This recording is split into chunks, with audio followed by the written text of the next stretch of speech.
Israel-Iran news now. 10 militants killed in West Bank Israeli raid. Erdogan, Hamas chief discuss lasting peace process. After an operation in the West Bank, the Israeli Defense Forces claimed to have killed 10 militants. In the meantime, President Recep Tayyip Erdogan of Turkey meets with Ismail Haniyeh, the leader of Hamas, in Istanbul for discussions. Destroyed ballistic missile intercepted near Judea. An intercepted ballistic missile fell near the Dead Sea in Israel earlier today, and people gathered amid its fragments. Last week, Iran attacked Israel with missiles and drones, and these scenes occur following that. Following an attack on the consular section of the Iranian embassy in Damascus on April 1, the Islamic Revolutionary Guard Corps, IRGC, of Iran claimed responsibility and responded accordingly, blocking sanctions on the Israel Defense Forces, IDF. Netanyahu.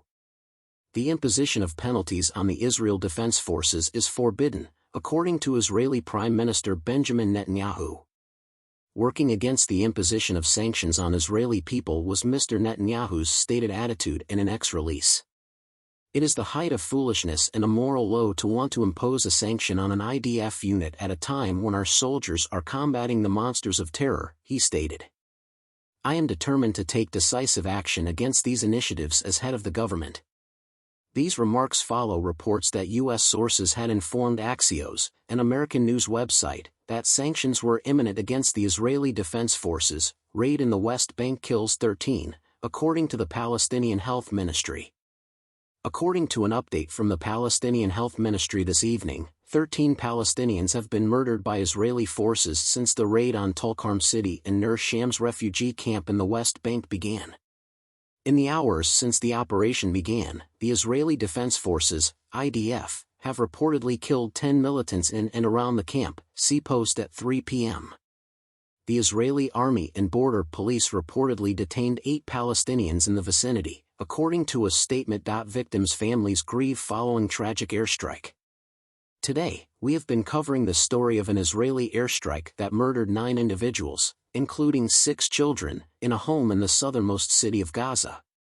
Civil defense officials in Gaza said that a structure in Rafah's western Tel Sultan neighborhood was the target of the strike that occurred late on Friday.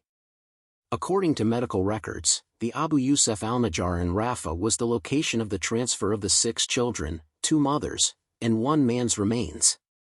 Moreover, half of Gaza's 2.3 million residents call Rafah, on the border with Egypt, home. The bulk of this population has fled northward from the enclave due to the conflict. Israeli officials have stated their intention to launch a ground offensive into the city, where they believe a large number of remaining Hamas fighters are hiding, despite global appeals for restraint, including from Israel's most loyal ally, the United States. The passage of the aid bill has brought Netanyahu "Thank you, America." Benjamin Netanyahu, Israel's prime minister, expressed gratitude to Congress for enacting the aid package for his country.